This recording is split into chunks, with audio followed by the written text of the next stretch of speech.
why are we here? Now dig on this.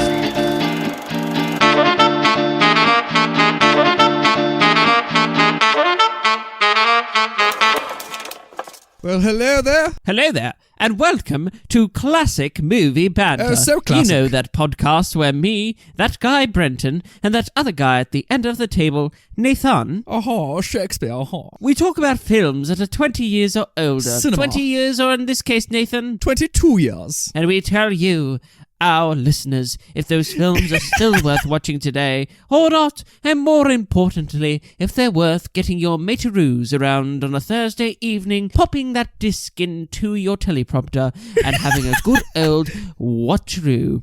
Nathan, why are we here? Why? That's a great question we ask ourselves every week. Why are we here? Look, I'm glad we've dropped the voices, Brenton, because that would be very difficult to do the whole episode. Like, Have we dropped the voices? No. Oh, we no. haven't. I'm sorry. Shakespeare Brenton's back. Welcome, everyone. We're here to talk about Shakespeare. You know, I don't know if you've heard of him. Forget Diogo Leone. He's the new kid on the block, William Shakespeare.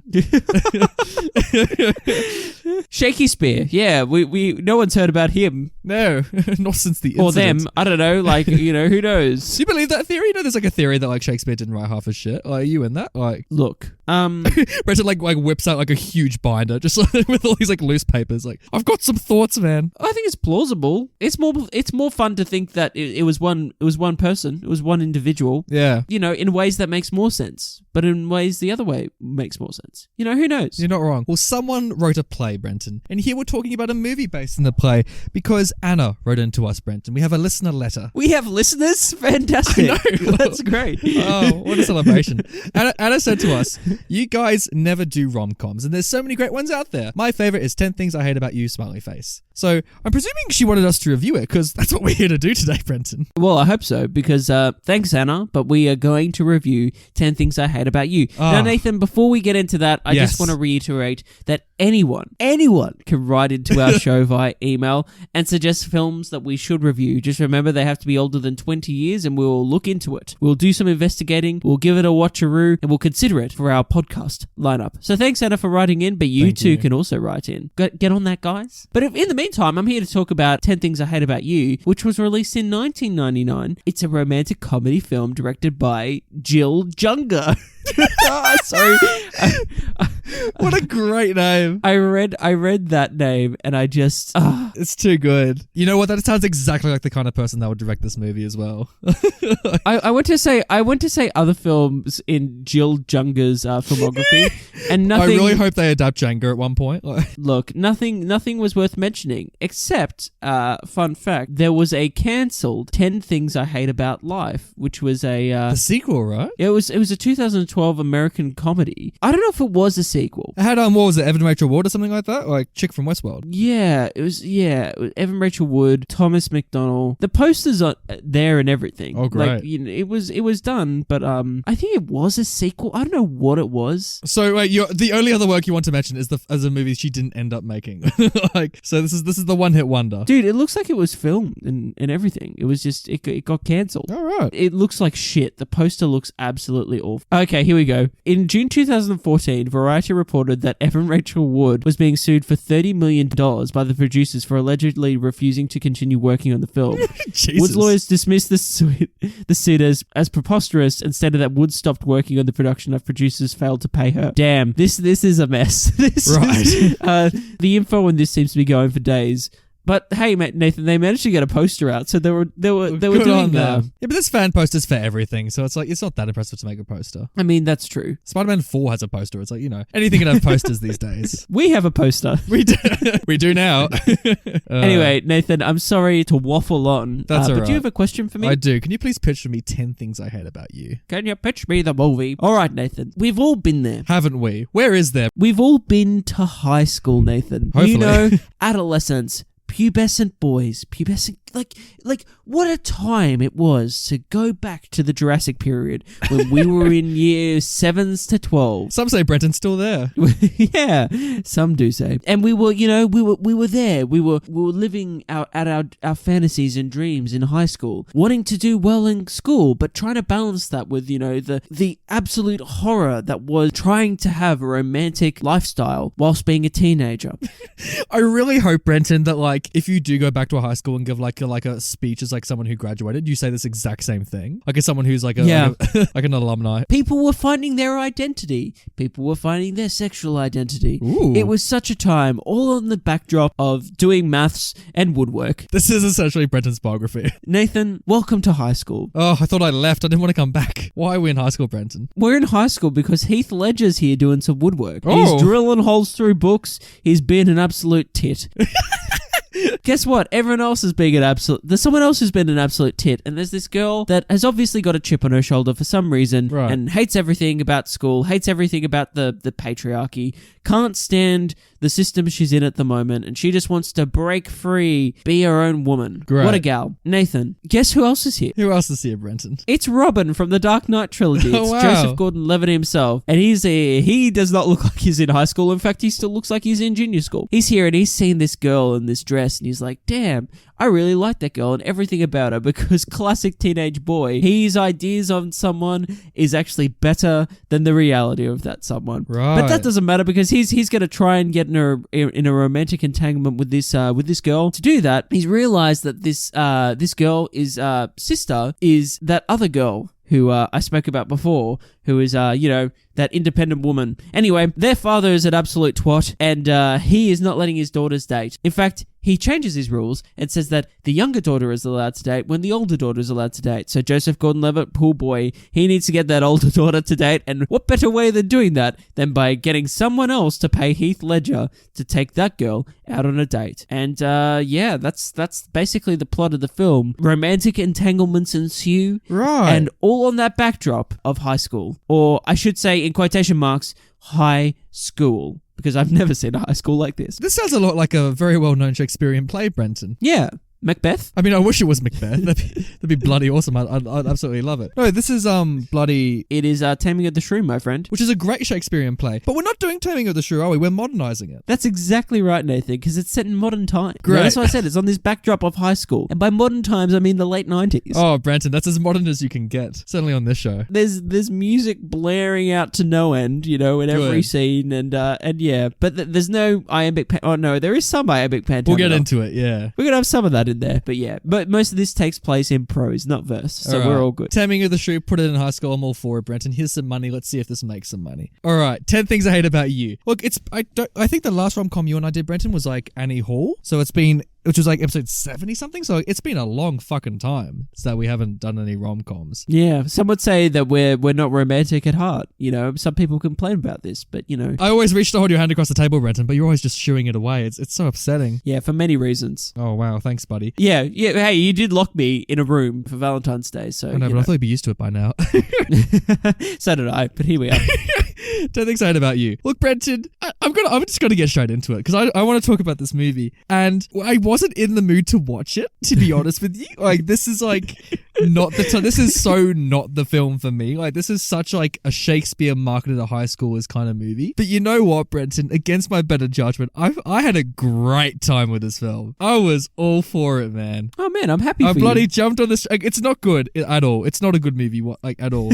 But I fucking love it. I'm all for this. Like, what a time. Are you on board this fun train, Brenton? So I'll tell a quick tale. That's a first. So basically, my experience with this was that I've seen the last 20 minutes of this movie like 8 times. What? I swear to God, I've seen the last like 20 minutes of this movie 8 times because it's always on fucking it was always on TV growing up. I've got 3 sisters who had all seen this film, I'm pretty sure. Right. And so yeah, I'd walked in when they were watching it and I'd watched the last 20 minutes and I was like, oh yeah, cool, that's Heath. And then I'd walk out and watch it and then pop on A Knight's Tale and watch that instead. A better Heath film. So yeah, I'd also seen the stairs scene with the song. Yeah, I'd seen that scene as well before. So I'd seen none of it.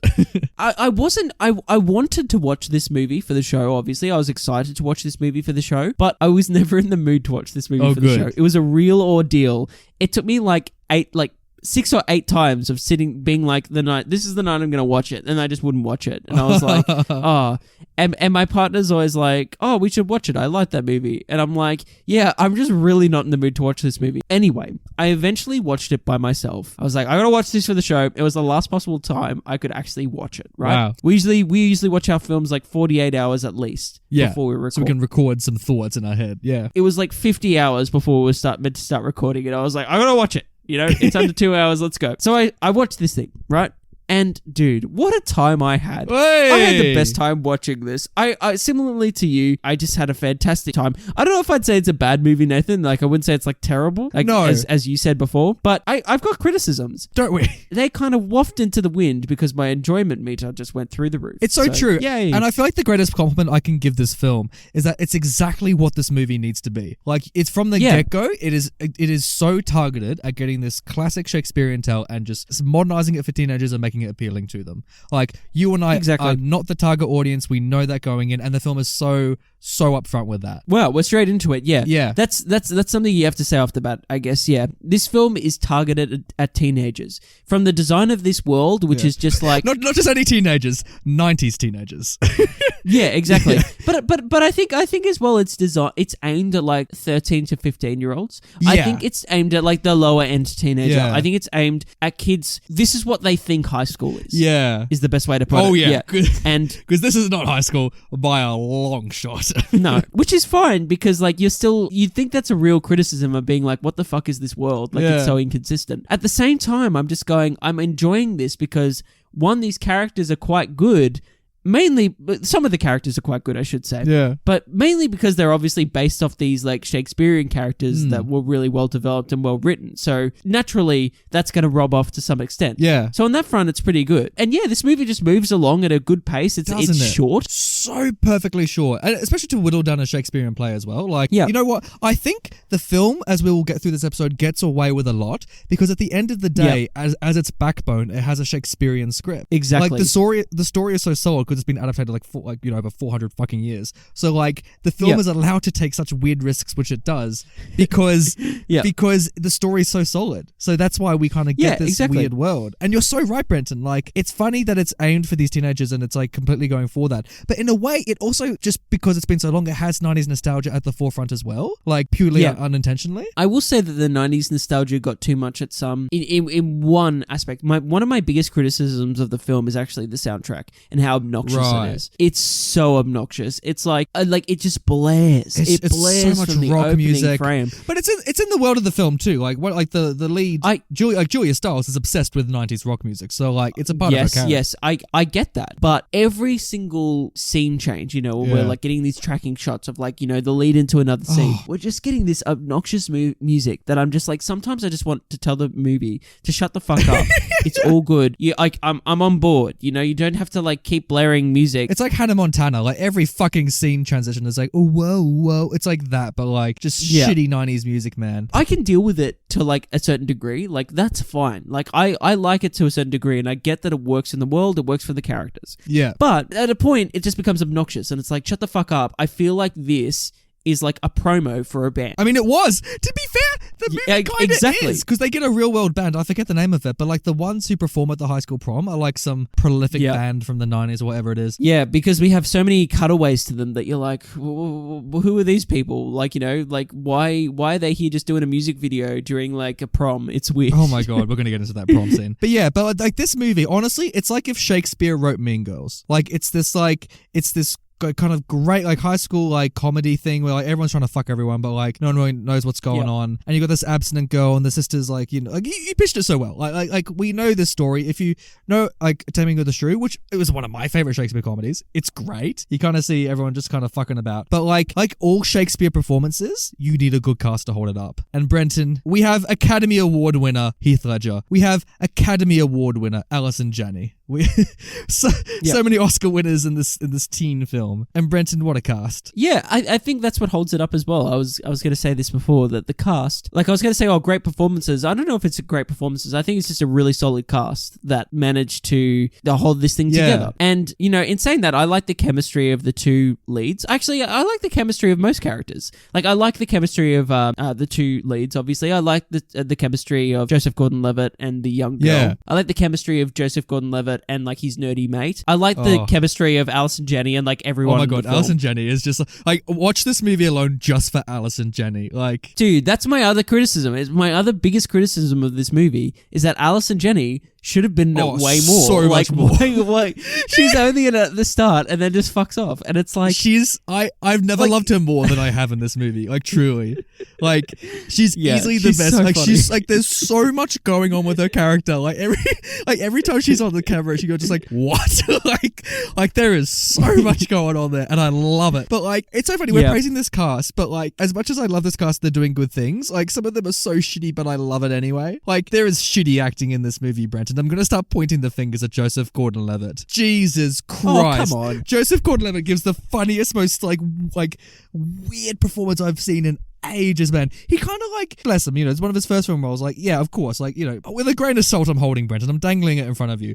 I would have fun in scenes sometime just watching Joseph just react. Like, if he wouldn't have any dialogues, I'd just like focus on him while someone else was talking. And his like reacting faces, it's like he would kind of have this like kind of like long like he's drooling kind of face, and it's so fucking funny, man.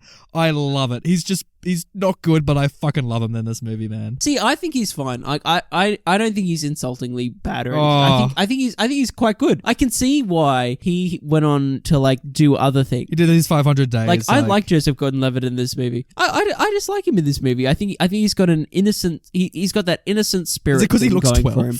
And or like 5 years younger than every other character. That's the only thing with him. It's that like he looks like incredible. Like so he's small. meant to be in like the same year as like Heath, right? And Julia Stiles, because it's like, as we find out at the end, it's like, oh, you got the older dude to invite you to the prom, and yet he looks. It's like a year 7 boy, starts dating like a year 11 girl, and it's kind of weird. You're like, oh, that's kind of pedophilic.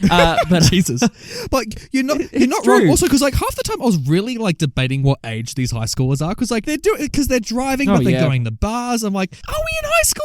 Like, I guess this is more for spoilers, but like, there's a lot of stuff that makes me question the validity of this high school, Brenton. If I was to, I mean, like, look, that's the biggest thing. It's like we've hinted at it a few times and said that like this movie is like I said, it's what young teenagers think high school is, and I stand by that. I think that they were kind of going for that, because this is like a mix of like college and also like a crack house. Oh, it's my like, god, this high school is it's just absolutely nuts. And it's so funny. We're in a high school in the 90s, right? But for some reason, even in 1999, this still feels like such a cliche high school depiction. You know what I mean? Like, the opening scene of this high school is like, Joseph Gordon-Levitt's Jewish friend. He's like walking, Joseph Gordon-Levitt around in this amazing one take. There's like a 5-minute one take as you're walking around all the different social groups. It's so cool. But like, you're introduced to all these different social groups, and you're like, why are we still going through these like outdated cliches of people in high school? It's like yes, people group off in high school, but I feel like in the real world, it's so not that common to have like, this is the goth group, this is the X group. It's like, it just reduces characters so much, and it just doesn't represent what real people are like. At least they don't dwell on those groups, dude. It's not like, wasn't a mainstay of the film to be like, oh, we're gonna like really investigate these groups and like, what makes them tick and how they all interact. We do see a couple of groups have some functions in the story, and I do like that. Yeah, there was a couple of gags, I will say. There's a couple of gags that some groups partook in. It's great. So, for instance, like, this isn't a spoiler, but it's because it's in like one of the first scenes of the film. But like, so the teacher, right? So it's like the English teacher that I thought was great. I think he's like, oh, really no. He is a bad teacher, Brenton. Like, first and foremost. Yeah, he's a bad, but he's a bad teacher. But it's a funny scenario. He's a ludicrous. And one of the funniest gags of the film is that it's like, it's set up at the start. There's like these like reggae like hipster, oh my god, like these white students pretending to be like, and so like it's like they're all like, yeah, man. So like something that this black English teacher says, and he's like, don't even get me started on you guys. And I was like, that's awesome. It's so funny. Oh. Like, I was like, well, at least it acknowledged it. I agree with you, dude. Like, I hate cliches in terms of like all these high school groups and being like, oh, don't go near them because they're the cowboy group. It's like, really? There is a genuine cowboy group in The this. cowboy group? My favorite group, I think, was like, it's the ones that throw the party. Like later on in the film, I love them. They're great. Oh, the golfer fucking group, love like them. the There's nerdy kind some of. good ones in here, man. Like this, like you remember so many characters in this because they all have little jobs to do in the story, and it's great. Yeah. And your kind of window into this world is Joseph Gordon-Levitt's like best friend, who oh, by the way, is the same actor from the Santa Claus, Brenton. Bernard the elf. He's back as Joseph Gordon-Levitt's friend. You're right. You are right. I was like, I know this guy from somewhere, and I was like, his mannerisms, Yeah, man. like the way, like are really memorable. And now I know exactly what you mean because, like, as the elf, he's so like, he's always got his hands Yeah. together. He's always like, giving solid advice and whatnot. He's so good. He's no longer working for Tim Allen. He's back in school. It's great. I will say that I do like that actor and I do like his character in this film, but it gets to a point that they don't know what to do with his character. Yeah. And so, of course, they start to like make him have this relationship with another God. character. And it's meant to be like a gag throughout the movie. Like it's a It's continual very thing. Spider-Man Far From Home when like Ned gets with Betty Brant. Yes, but I hated it. I was like, can we just like It this? is so weird. This isn't funny. It's not endearing. Can we just stop? Yeah. Like, and it keeps referencing Shakespeare, but not in like a smart way. Is in No. like, let's beat you over the head that this movie is a Shakespearean adaptation. And we're gonna have like a little Shakespeare-ism in here, and it's like, just I stop. like This that. didn't need to be. I in the movie. actually really liked like the kind of little Shakespeare lines that they'd filter in now and then. I actually thought that was very smart. I thought that was good too, but I thought that this one was really blunt in the way that it handled it. Like, okay, so that's what I mean. Like, so Bernard and the girl he's going for, who's like a Shakespearean fan, and like, Oh my I'm gonna God. spoil it. Oh, It's not a big moment in the movie. You can spoil it. let's just say she's obsessed with Shakespeare. Yeah, it's so meta. The way Yeah, I she's didn't like that obsessed part with about her. Shakespeare. Yeah, that's what I mean. That's what I don't Yeah. like. I like all the other Shakespeare stuff. I like that there's like a school project that's like, write a sonnet, Yeah. But see, basically. that's really funny because like they don't really mention Shakespeare until like halfway through the movie. Like Shakespeare just happens to be there. Yeah, I mean, they call her the shrew, Yeah. like one of the like, 'Cause that's what all the kids are saying these days, isn't it? yeah, and I was like, oh, that's good, like Yeah. like that's fine. For the high schoolers being forced to watch this in high school, they're like, write down that she's the shrew. It's Catherine, the same one from the play. You'll remember this for the test. Oh, I get it now. Okay, it's all coming together. I'm connecting the dots. Could you imagine watching this in high school? Because sadly, we never did. Like, how do you think? Imagine if we had to watch this for school. How do you think you'd react back in the day? It would have been funny as a high schooler to be like, he when lines such as "There's a dick on my face," isn't there? Like, I mentioned. Yeah. I think as like in class, everyone would be like, "Tee hee, he said dick. That's a dick on his face." Hee hee. Yeah. But at the same time, I think like in high school, if we'd watched this in school, most people had seen it by then, right? I don't know. I never really remember talking about this in high school. I'm pretty sure people did. I'm pretty sure it was popular. This is a popular movie. All right. Dude. Like a lot of But you see, I never had any friends, so I wouldn't know. like a lot of people in our gen like know this movie. There you go. Particularly those that are female, like for some reason, just have seen this movie. it's what it is. Yeah, I mean, like, I just remember in school, everyone being like, oh yeah, girls' night, let's watch 10 Things I Hate About You. And it's like, yeah, cool. I mean, like, I wasn't there, obviously. But it's like there's like a window behind all these girls. There's like Brendan's head just popping up above the still. yeah, girls, let's watch it. Why are What? you here? Who invited you, Oh, Brendan? I bought the popcorn. Oh, smoke bomb. But like, yeah, I would have loved this back in the day. But I, you know what? I think it speaks to more than just teenagers. This film, I think there's something really genuine, good to get out of it. I agree. Especially if you find Shakespeare difficult. Like, the film does its fucking job. Like, Yeah. like obviously this isn't Taming of the Shrew, and that's a really important thing you got to know going into this. They didn't call this film Taming of the Shrew. They called it 10 Things I Hate About You, because there's a lot of stuff different from here from the play. Yes. Like characters are missing. Like people end up with different people. Like so, what it does keep, I think, in essence, is the feel of the play, like how you felt watching it, and I think that's the most important thing with any adaptation. Yeah, Nathan, I couldn't have said it better Oh, myself. thank you. Yes, absolutely. It's getting the essence. Yeah. right. So like, even though like, none of these fuckers actually looked like teenagers when it comes down to it, even though there's all these little loopholes in the film, I almost don't want to nitpick it to the normal degree that I would, because the film does its job. And like, and honestly, after doing so many episodes in the show, honestly, if like the two criteria I have for any movie is that if it's got a decent ass story and the film is doing what it sets out, what it needs to do, I'm set. And I'm set with this movie, Brenton. Creative intentions. As long as it's fulfilling what I guess guess you perceive those intentions were meant to be, then yeah, I think it succeeds. So yeah, and in this case, it definitely does. So I agree with you 100% on all of that, Nathan. Should we rate it? You're fond of me lobster, ain't you? This is a great movie. Like Thursday night, of course. Yeah, of course absolutely. Like, this is a great date movie. This is a great movie with your friends. Like, I think, like, especially if you're a teenager and like maybe your parents are like, don't date. Maybe you're like, let's look at another father figure that says I shouldn't date. Let's see how this goes. What a father. I do like that character. I do actually too. I think he does a good job with him. In terms of, like you said, bad performances before, I'm just going to quickly say I think the worst performance of the film is actually like the jock character. Thank you. Yeah, he's so bad. Yeah. Oh. He's really bad. And you can see why he didn't really go on to do anything. No. But yeah, he wasn't not a great actor, but that's okay. No. Like, I kind of, but like, part of me almost wants to think it's deliberate because of how bad he is, because you're just so meant to dislike him. I think it's deliberate to a degree. Oh my God. It's so full on. You're like, oh my God, just stop. It's a lot. And so, yeah, thumbs up. Yeah, thumbs up for me too, dude. Like, I never thought I'd say this. I was like, oh, here we go. But I think as well, it's kind of universal in a way too. So I think even if you're for our teenage listeners today, if you haven't seen this film, like, I think it's still gonna be a good time for you. Yeah. You know, despite it being a 90s flick, I think that it'll still hold up. Yeah, I completely agree, dude. So yeah, give it a watch and let's spoil it. You spoiled it. What? The movie. Oh. Can we talk about the premise of this film? Of course we can, Nathan. That's what we're here to do. All right, so let's look at this from the teenage girl's perspective, right? Let's say you're Julia Stiles' sister, right? I forget her name. I forget all the names in this movie. Bianca. Thank you. Okay. As they say, we say Bianca in Australia, but they say Bianca. Every time I hear Bianca, I think of like The Rescuers, like that stupid Disney film with mice. Because like there's like a rich mice. I don't know if you've seen it. One's called Bianca. It doesn't matter. But like, anyway, what a reference. It's Bianca. Watch it. It's not good. Bianca, right? Let's imagine we're Bianca, and so we want to have sex, right? Or we're in the spoiler section now. We know she's had sex, but let's say we want to have some more sex. Well, no. Bianca has not had sex. It's Julia Stiles, isn't it? Yeah, that's right. So Julia Stiles, she wants to have sex, and so she goes to her dad, hey, can I have sex? And the dad's like, nah, gotta wait till you're 18. And then she's like, cool, fair enough, whatever. And so the dad's like, actually, you know what? Plot twist. Your sister's like, she ain't getting any. So you know what? Until she gets some, you get some. Now, back up 5 fucking steps, Breton. Imagine if your parents said you can't have sex until your siblings have sex. How would you interpret that as a sibling that doesn't have sex? I don't know. Because it straight away, like, it makes everyone involved in, like, your business. You know what I mean? Like, there is a line there. And, like, look, I understand the dad's perspective of, like, you know, protecting, like, his 16-year-old child, particularly his daughter. And you also see his motivation, which I like the film gives, because he's a doctor who sees a lot of teenage pregnancies. I think one of the lines of the film is, every day I'm up to my elbows in placenta. Like, oh my God. Like, dear God. that is one of the lines of the movie. Like, oh my goodness, that was something else. When he said that with a straight face, I was like, where's your Oscar? I lost my mind.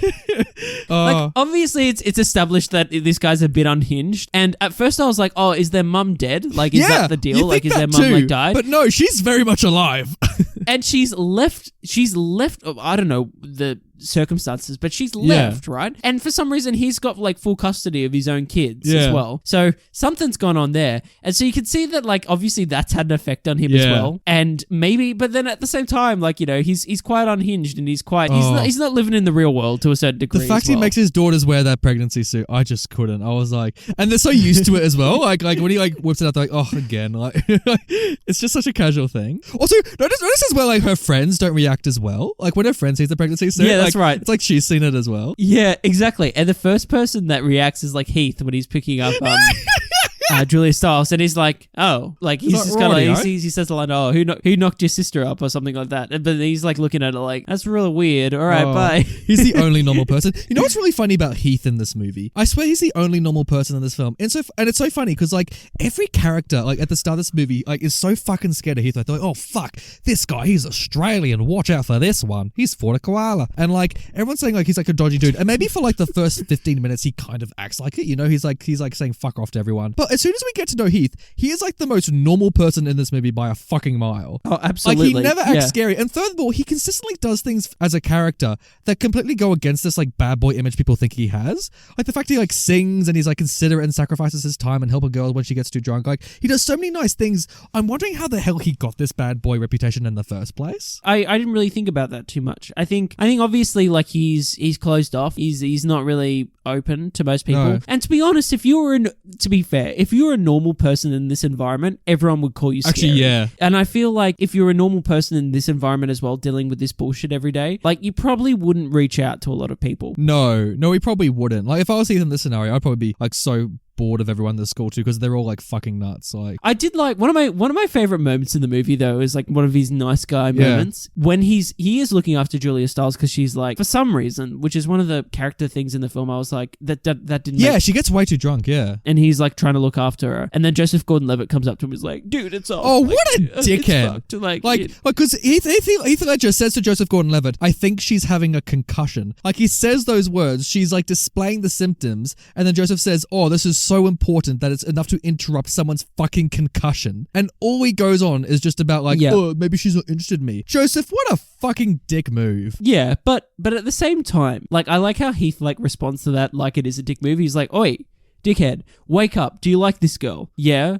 Is it worth all this? Yeah. Then what the fuck are you doing? Why are you talking to me? Like, you know, like go talk to her." And it's a great moment. It's one of those moments. It's one of those first moments that you're like, hey, Heath's actually a good guy and he's actually switched on. Yeah. Like, you know, he's not caught up in all this bullshit. But he's not trying to portray something for the sake of like being a bad boy or something. He's just like going about his day. He doesn't need the women, Brenton. He'll pass them off onto other guys. God. Right. Jesus. Actually, can we talk about that? But at the same time, I just want to say quickly, whilst we're saying that Heath is such a nice guy, like, you know, and like, you know, you said, oh, what a nice guy, you know, he's the most normal character. Heath is still doing the shittiest thing by accepting money to like take this girl out on dates. Like it's pretty bad. He does buy her that thing at the end of the movie, you know, so he doesn't actually spend it. I do like that he spends all the money on something for her. Yeah, it's so cliche, but I love it anyway. It's like, he's accepting money, that kind of stuff, but like, he's not, I don't think he's doing it for the money, even at the start of it. Like, no, I agree. I gotta say as well, Heath also, he's questionable because he displays stalker-like tendencies. Oh my God, Jesus.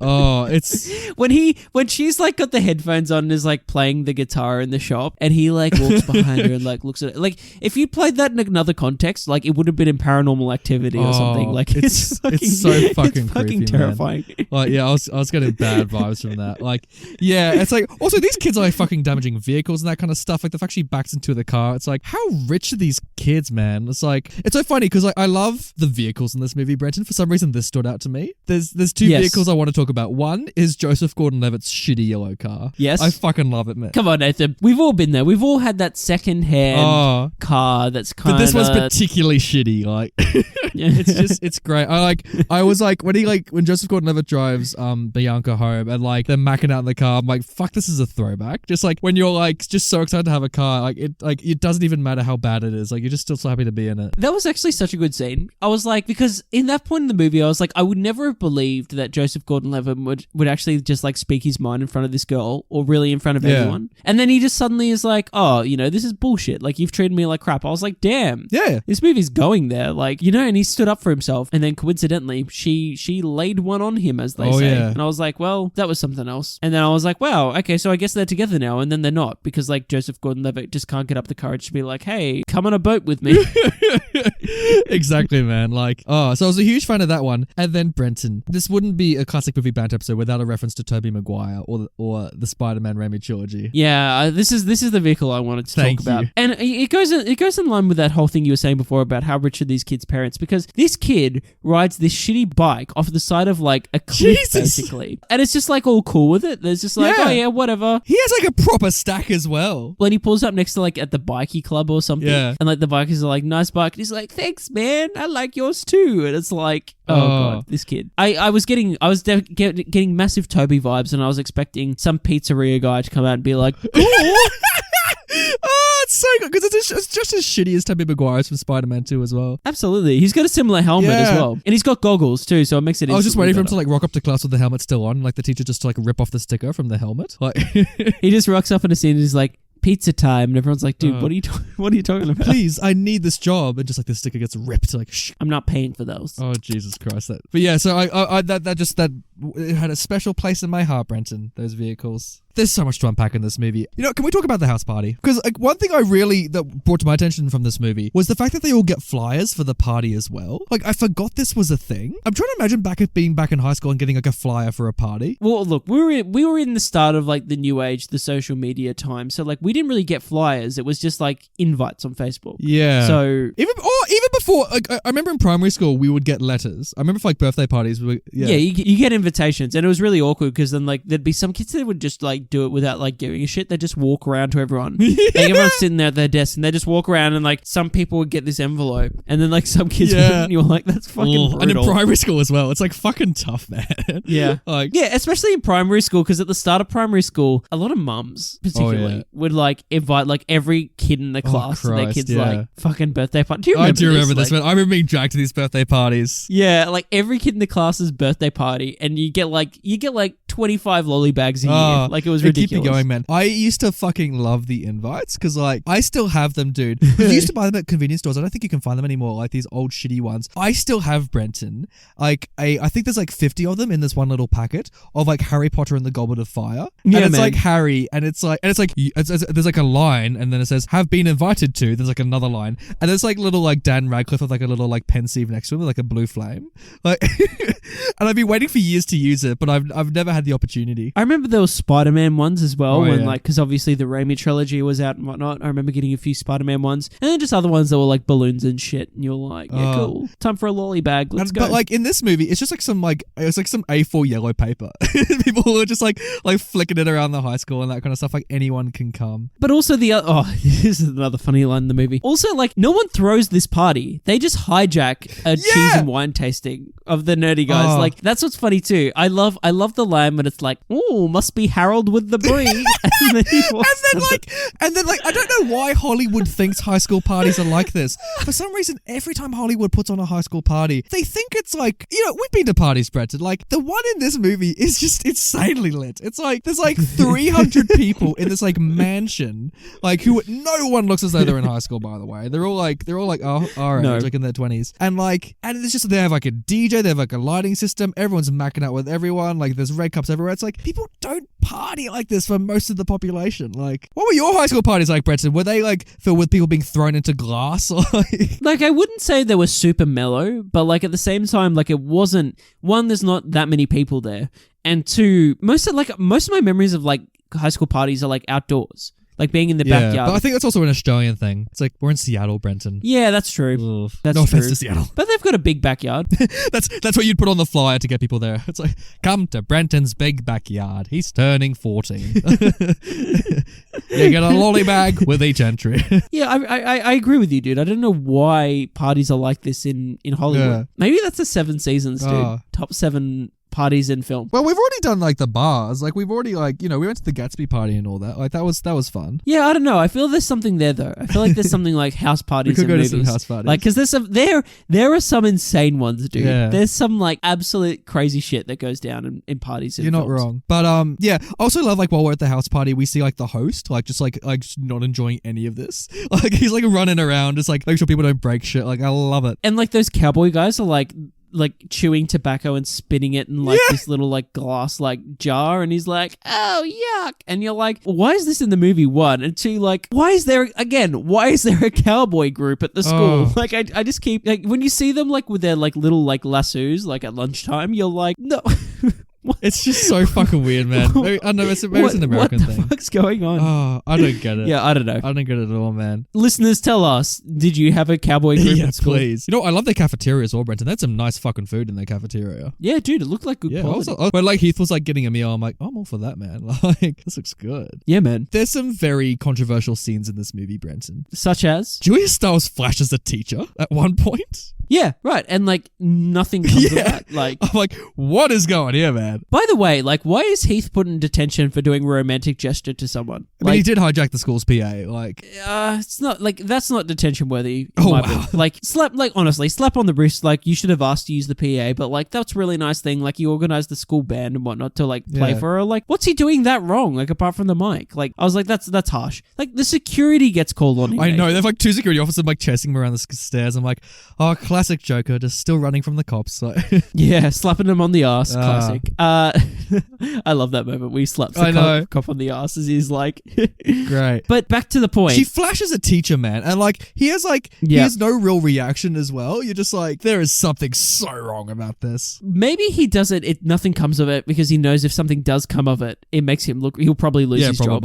He's like, this girl just flashed her tits at me. It's like, well, what did you do in that situation? And there's like 20 witnesses in detention as well who are just like, yeah, exactly. Well, I let her touch my biceps and compliment them. And I was kind of like feeling good about it. It's like, yeah, well, dude, yeah, you should be fired. Oh, it's so bad. He should be fired. But obviously he's not the worst teacher in this movie, is he, Brenton? No. There's 2 teachers far, far worse. So let's start off with the English teacher. Yeah, who is just like got the biggest chip on his shoulder. One, because he comes up because he's black. Yeah. It's like he's all like, why can't I teach it? Why is there nothing in the syllabus by like black writers? Which is a point. Yeah. I'm like, yeah, well, that is a good point. But 2, he like takes that frustration out on his students. Yeah. Also, do not give a single shit about English.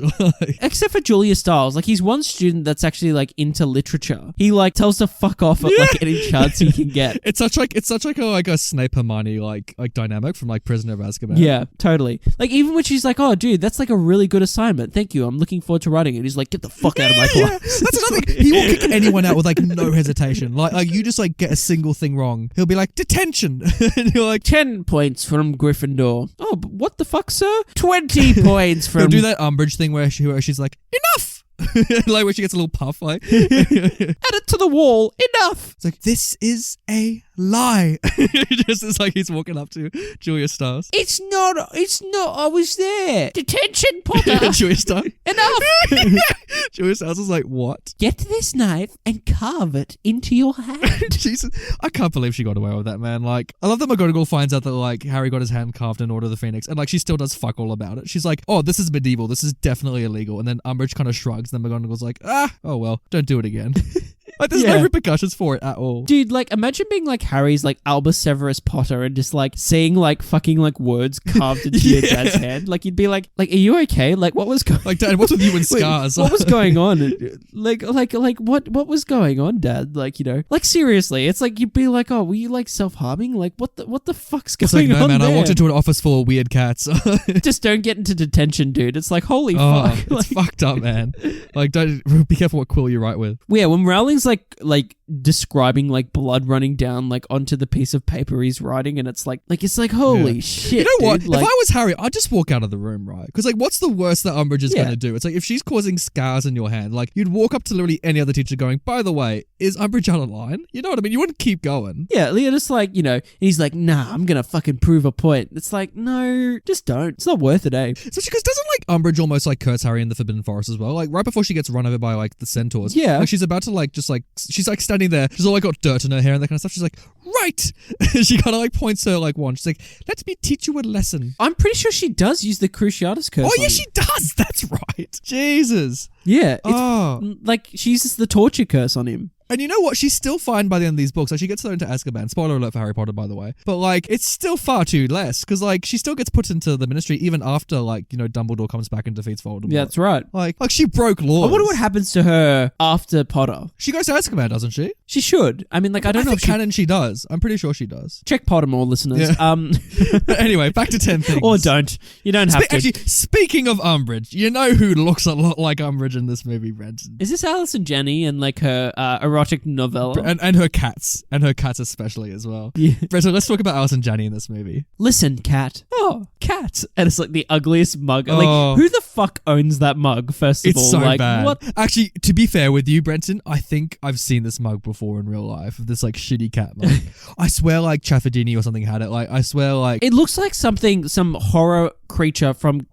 Do you remember that Cartoon Network show, Courage the Cowardly Yeah, I Dog? do. Like how all the animals in it looked like that cat. it's I was so like, bad, oh man, man. that's taking me back. But Alison Janney, this is maybe the weirdest performance I've seen in cinema. And that's saying a lot, man. Like, what is going on with her? Oh, I really liked her. I was like, damn. I loved her too. I was like, she's just like someone that does not want to be in the position she No. is. Never thought she'd be in secondary education or anything like that. And she's like, you know what? I need to just write a book and like make it big and get out of here. Oh. And so she's writing this erotic novel. And like Julia Stiles is giving her pointers at some point. Yeah. It's so that the students know this as well. Like, I like how she calls her assistant. Like, Patricia, what's another word for engorged? It's like- it's so out of place. Like, it doesn't need to be in the movie, but for some reason they decided this character needs to be here. Like, she serves no narrative function, like, at all, but like she's still there. Like, it's just great, man. I wish she was in it more, dude. Oh, I same. really wish she was like in the prom scene or something. And she was just around more. Like, it's so funny. I love her so much. Like,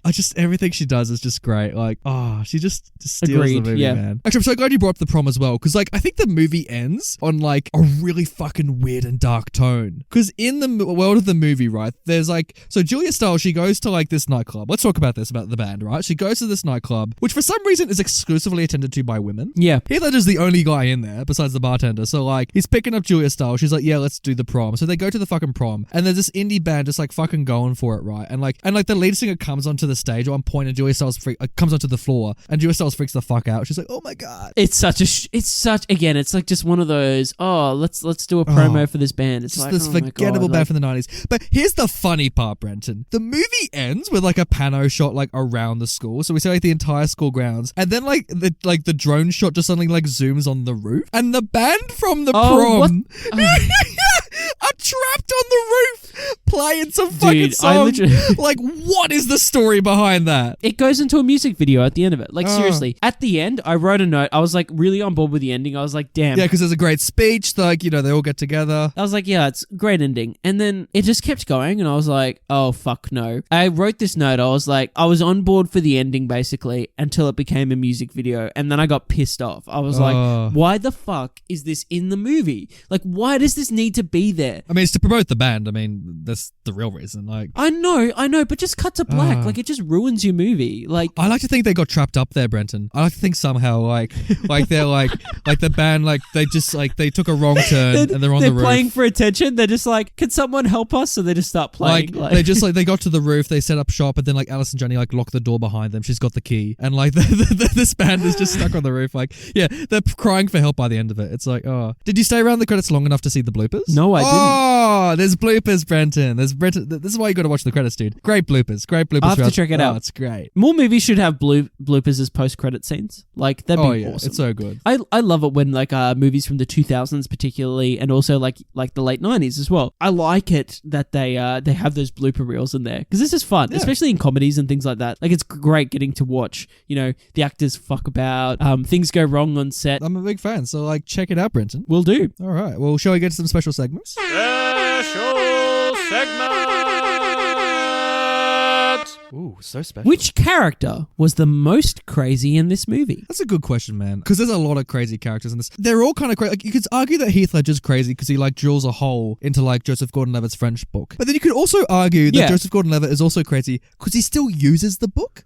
Like, we still see him use the book with a little hole in it. Like, every time someone does something crazy, it's also just treated normal, which is a crazy act in itself. Yeah, and also it's then continued with something even more crazy. Like you said, that was a great example. Heath drilling the hole, Joseph still using the book. But look, it's a two-way tie. It's probably between Alice and Jenny, to be honest, and also the father. Yeah, definitely. Because like he's doing some weird shit in this movie as well. By some point, doesn't he like throw like the ball to like the neighbor's yard and like it comes back just randomly? Like, yeah. So at a point, he's like doing some exercise routine. He's got like one of those straps that he's stretching with, and then the daughter's like, I want to talk to you about the prom, and then he like lets go, like out of like frustration, and like smashes through like his neighbor's roof or something that we just hear, and then like at the end of that scene, it just gets thrown back, and he's like, thanks, Phil. It's like, just like it's a normal occurrence. You're not wrong. There's definitely some weird backstory behind him that would definitely make him the most crazy. I agree that there's definitely an interesting backstory there. But he also has like one of the most human moments at the end when he's like, oh, when do you go? And she's like, when I go? And he's like, yeah, well, I paid for your degree. And she's like, oh my God. And like gives him a hug. Yeah. It's a nice moment. I like him as well. My favorite, because he reminds me so much of the same character he played in The Princess Diaries. When he's like Julie Andrews' butler thing. Yeah. I like to think maybe this could also be like maybe like a prequel / sidequel to The Princess Diaries. Like this is just his private life. Yeah, you're not wrong. that could work. I also like with him, like one of his most crazy moments in the movie is when he's just sitting watching TV and he's learning about like the bald spray or whatever to like make him look like. That's right. And he's looking at it like, I need to get me one of those. And he's like got this crazy eyes on his face. It's such a moment. It's so good. There's so many great little moments in this movie, man. Fucking love it. All right, so we're saying he's the most crazy? I'll go with that. And the placenta line just puts me over the edge. Oh, okay, we've given it to him. He's the most crazy. Battle Royale, Brenton, is a special segment where we get two characters in a movie to fight against each other to the death, and we see who's the superior fighter. Brenton, we have two Christopher Nolan Dark Knight alumni in this movie. Heath Ledger himself as the Joker versus Joseph Gordon-Levitt as Robin. So, because let's do both. We never see the Joker and Robin meet in the Dark Knight trilogy, but if they got into a genuine fist fight, who would win there? I think it's Heath, to be honest, because we never get the full potential of Robin in the Dark Knight trilogy. No. It's just left as though he's gonna become that entity, right? Yeah. But Heath, we see the Joker in his prime. And I think the Joker is manipulative and is also decent in a fist fight. And it's not like Blake, who Joseph Gordon-Levitt plays, has had like training like Batman has in terms of like martial arts, etc. He just throws a bomb at one point, like that's it.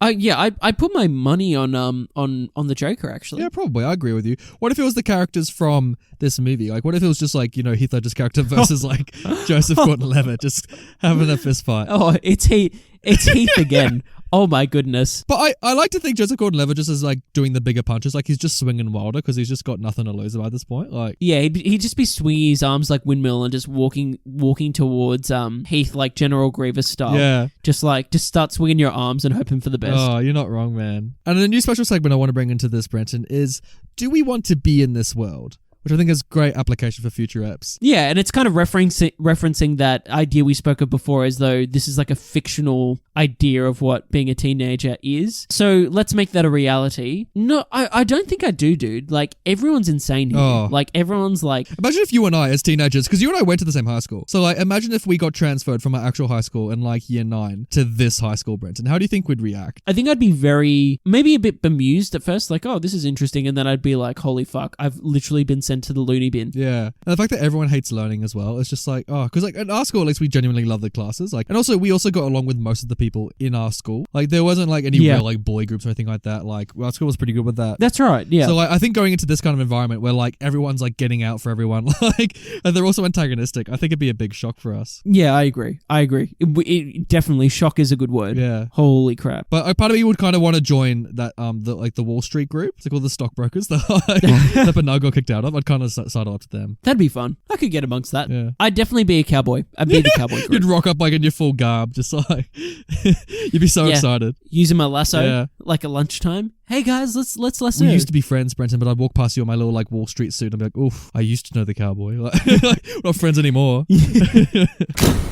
It's blinding. So for all you listeners out there that aren't familiar with this segment, What Stills This Movie is a segment on the show where Nathan and myself pick a still, a single frame from the film we are reviewing, and we pick this on the basis of it either being super funny or just a beautiful piece of cinematography. We put that still on our Instagram page. You can see the link below if you want to see it. I love that this week, Brenton, like you and I just chose this without even thinking about the other. Like we just immediately had that reflex. Yeah, exactly. It's so funny, man. Because like it's all it is that it's a screenshot of what Alison Janney is actually typing for her erotic novel. And like, first off, we haven't mentioned that her character is called Miss Perky as well, which is just great. If you need more sexual innuendo, it is great. But let's have a read of her erotica right now. So what it is as his hand slid up her creamy white thighs, she could feel his huge member pulsating with desire. And she's sitting there typing this while a student's in the room. While a minor's in the room. It's like, there's so much fucked up with this. It's like, I kind of want to read it, Brenton. Like, if you must have read erotica at some point, right? I remember being in high school actually, and this is when like 50 Shades of Grey was like a thing. Oh, right, like it was, and I remember we were making. Okay, funnily enough, we were making a movie for our school's short film festival, Right. and there was a shot in the movie where a character was reading. It just like cut to a character just reading 50 Shades of Grey. So we had this copy of 50 Shades of Grey at school and on set, and I'd do readings from it. So I'd like skip to some saucy scenes, and I'd sit there and I'd read aloud to my fellow students, and it was quite funny. It's so good, especially when you're a teenager, man. This shit is like the funniest. It's like, it's still funny. Yeah, it's still great. If you read that book out loud today to just a group of mates, in fact, screw movies. Get your mates together on a Thursday you want to night. have a good time. Read a scene, one of the saucy scenes from 50 Shades of Grey, and laugh your ass off. It's so funny. It's like that other podcast as well. My Dad Wrote a Porno. It's really exactly popular. that. That's what it is, and it's such a time. So yeah, I would love to read Miss Perky's. Would you want to listen to the podcast Miss Perky Wrote a Porno? Yes, I would love to. You know what? I reckon Miss Perky, that's not her real name. I reckon that's her writing alias, and she's just like decided to keep that as her like name she uses at high school. Yeah, that's like her little her alias for like online when she writes it, but they're like, fuck it. There's such a story here, man. Absolutely. Like, okay, if there was a sequel to 10 Things I Hate About You, do you think like it would just open like, you know, with the characters and whatnot, and we'd be back at the high school, maybe like, oh, remember that teacher Miss Perky? And then like it had cut to a billboard where it like shows like her newest book's been released and it's like an international bestseller. Like I could see it happening. I would love it. It reminds me of National Treasure 2 when like that goofy side character like writes a book about the adventures of National Treasure 1 and he's like this best-selling author, but he's such a shit. Oh, you've seen National Treasures, right? Oh, Brenton, what are you shaking your head for? No, you're missing out. Isn't it Nick Cage as like Indiana Jones? Yeah, pretty much, man. They're good movies. Well, I mean, the one thing they're known for is that you see Nick Cage steal the Declaration of Independence, which is just great. I especially loved it when like what a time. They had, like the Capitol riots back in January, and like you'd have photos of like Nick Cage like stitched in like in the Capitol Hill. But no, I reckon like see her in a sequel. Like this is just a segment now. Like, should this movie get a sequel? Because I want it to be Alice and Jenny. I want it to be us following her, just like being a best-selling author like of erotica, and just like I don't know, maybe it's like, you know, Heath Ledger trying to get an autograph or something. Yeah, I could see that happening. Yeah. Well, hey, let's look at this film's poster. Blanton, yes. let's look at this film's poster. But is it art? So Nathan, I'm looking at this film's poster. Good. Again, you can see it via the links below. And 10 Things I Hate About You. We got the two main characters here. One sitting on a big chair. This feels like a classic movie Banter photo shoot, if I'm being honest. Like this is It does a bit, doesn't it? We should have recreated this. Yeah, we can. We'll do another one and recreate it at some point. And like it's got a great slogan. How do I loathe thee? Let me count the ways. You know, it's like that's a reference to Shakespeare. I get it. But I just love how nonchalant both Heath and Julia look in this photo. Like they look so bored. I just want to say this as well, particularly about Heath, but for both of these fine actors, gosh darn, these are just two good-looking specimens. Aren't they, though? Like, look at this shit. Like, this could be a modeling catalog. You know what I mean? Like, you're not wrong. Just like stitch like a Vogue on it. Like Heath in this movie, one of the characters goes like, "Oh, like she likes pretty boys," and then it cuts to Heath Ledger, and it's like, "Are you kidding me?" Like Heath is like one of the best looking dudes that like ever was. Like it's incredible that anyone would even doubt that. So yeah, I'm just like taken aback in this poster by like how godlike these two both look. They just look like supermodels, man, and that's because they are. You know, like, you know, he's finally escaped Sydney from two hands. You know. Julia Starr, she's about to go to the Bourne franchise, so like they're due for good things. They are. They're on the cusp of greatness. Yeah. Honestly, I don't know if I'd change much about this poster because I do kind of. There's something cool I like about it. You know how like I agree. Yeah. Despite the fact they're teenagers, they're just like they don't give a shit. Like I kind of like that attitude about it. Yeah, I like that it's a close up as opposed to like the Breakfast Club poster where it's like them all fucking like sitting on each other and it's like a wide shot. I think it works. Yeah, way better. I like the font for the title as well. Yeah, I think it's good. I think it's a good poster. Yeah. I just wish they had Alice and Jenny on it. Maybe she's like poking up from behind Heath or something. Yeah, sure. Yeah. I'd be down for that. Yeah. In the same way that like you're on my heads on like on our YouTube thumbnails, like I want it like that. Yes, Nathan. I think I know for this week's YouTube clip what that thumbnail is going to be. Well done. It's not going to be tricky to make, I tell you that.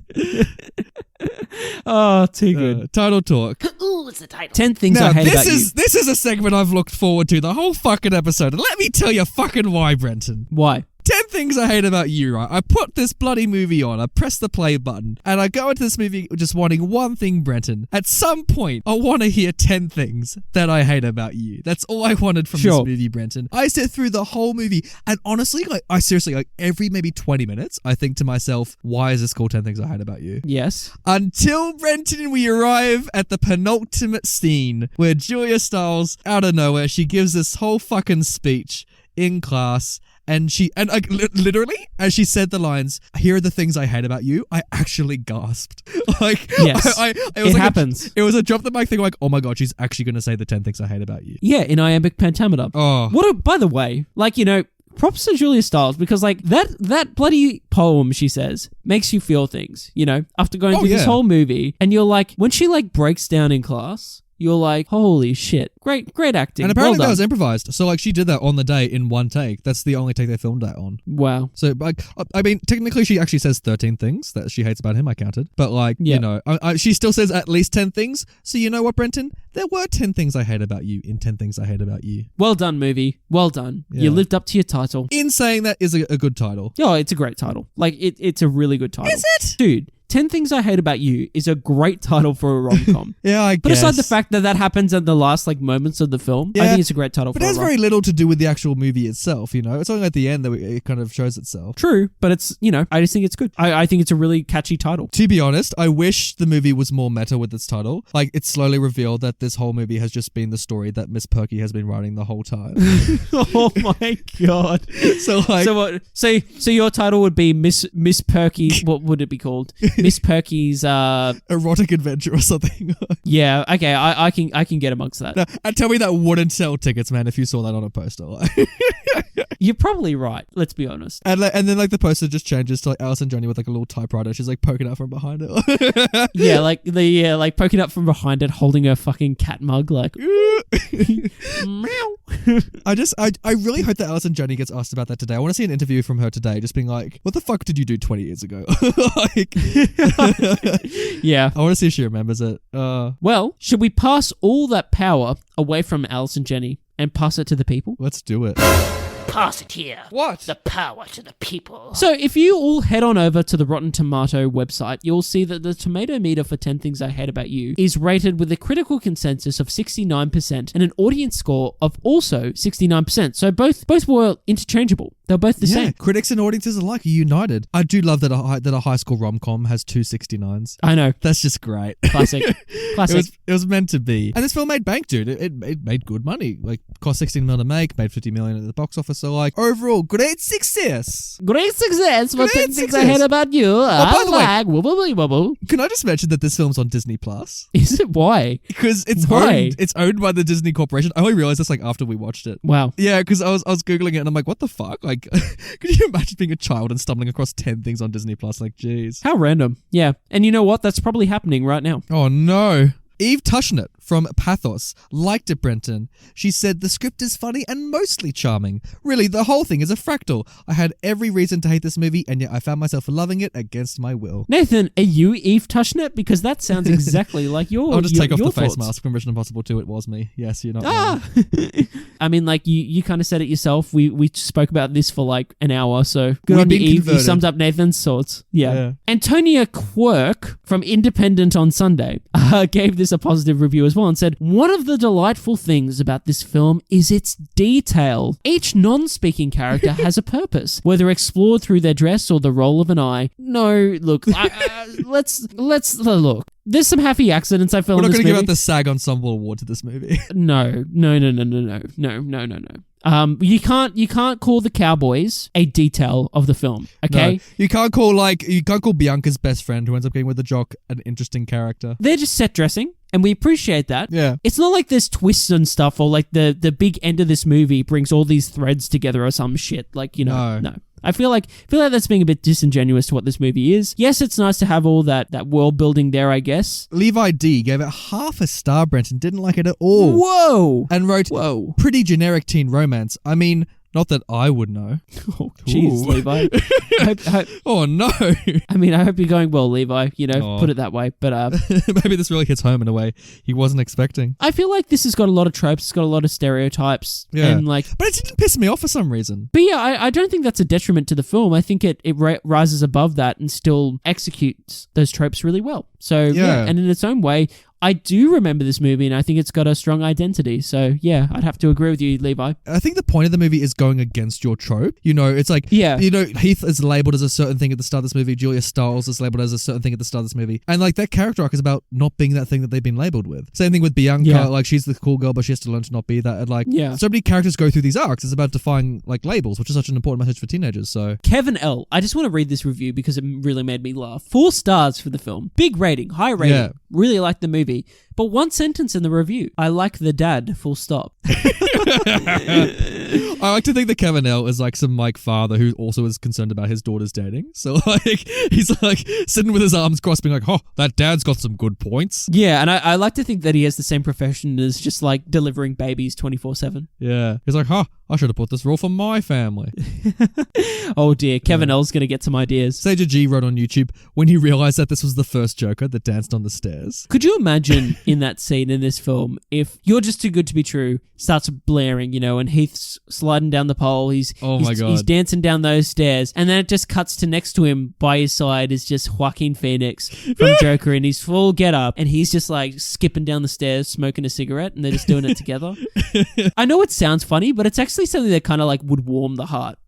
Given the circumstances around what happened, Yeah. But, I think you could easily stitch it in. on the back of that, it's just really sad to see young Heath and stuff. So much potential. I know. But to be fair, even though we lost him at a young age and that sucks so much, and I fucking hate we lost Heath Ledger. But I obviously, like, a man died. That's like sad no matter what. But to be honest with you, I also feel it's for selfish reasons. I'm like, I just wish I saw more of his Joker. I just wish I saw more of his performances. Like, I think of it from a selfish level because I just want to see him do more. I think of like, not that you want to say what could have been, really, because the reality is what's happened, and But he could have been president. I mean, like we should be thankful that I am thankful that we have like all these amazing movies that he was in, and A Knight's Tale as well. They weren't all amazing, but like he's been captured on film. He has, and that has happened. That's history now, and yeah, that we got to see as much as we did of him. But you can't help but think, 2021, the movies he could have been in. You know what I mean? Brokeback Mountain 2, he's still gay. Imagine if Heath Ledger was still around though, like, because I feel like he would have He wanted to direct. He was very like he was about to do that. I know that. He would have been even in more demand now as he was like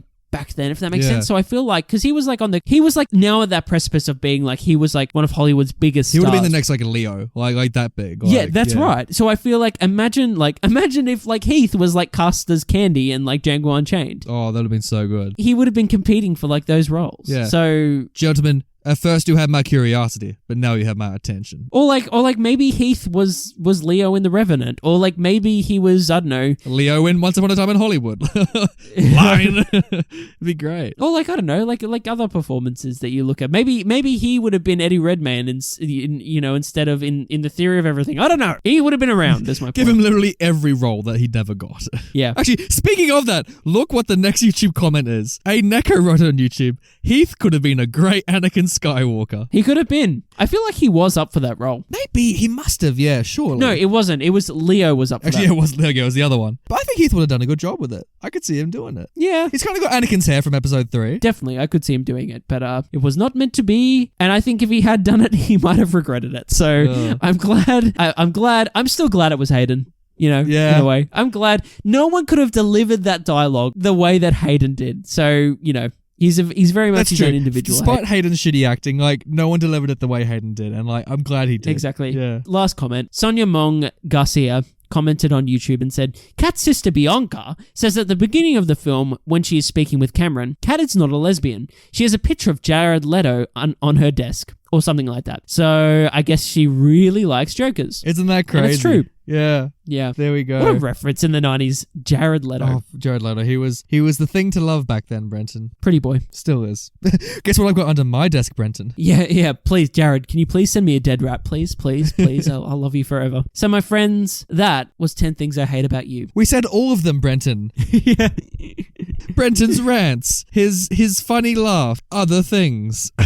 We listed them all. The other 8 things. The other 8 things that are equally as terrible. But you know who we don't hate? Who do we not hate, Brenton? Our incredible audience. Thank you so much for joining us for this review of On Classic Movie Banter. Obviously, we'll be seeing you all later in the week. Yes. On Feature Fridays with the Banter Boys. In case you don't know what that is, we launched a new podcast this year. Yay! And it's much shorter than this one. The idea of this podcast is that it is for you and for a way for you to interact directly with us. So basically, we talk about movies from today. We talk about new movie news. We continue with your thoughts on the film we've reviewed this week. So this week, we'll be talking a little bit about 10 Things I Hate About You and our audience's thoughts on that film. And furthermore, we also throw in other fun stuff. We continue the banter onwards on that podcast, so check it out. If you want to hear stuff that's not just classics and more other things, come along. It's a good time. It will cost you literally nothing. It's great. If you want to interact with us on that show, feel free to jump on Instagram, Twitter, YouTube, or even just send us an email, as we said at the start of the show. We love to hear from you all, and we can't wait to continue this banter later in the week. So we'll see you then, guys. Have a great week. And Brenton, it's time. Let's go back to the novel writing, shall we? We got a novel to put together. I think that we throw a killer house party right now just to get some inspiration. Brenton